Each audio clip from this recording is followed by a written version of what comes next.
Alright guys, so I'm doing a review of these, basically Bibigo steamed dumplings, and check these out. These are Asian shrimp dumplings that they have them at Asian restaurants in northern Chinese cooking. So they look like this, and what you do is you steam them, and these are classic.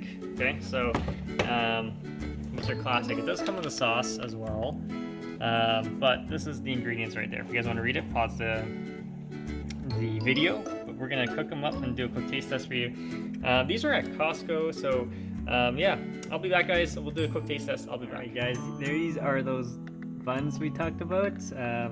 These are those Asian buns that are supposed to be filled with a soup in the middle, but we're gonna do a quick taste test. That's what they look like when they're all steamed up from this version.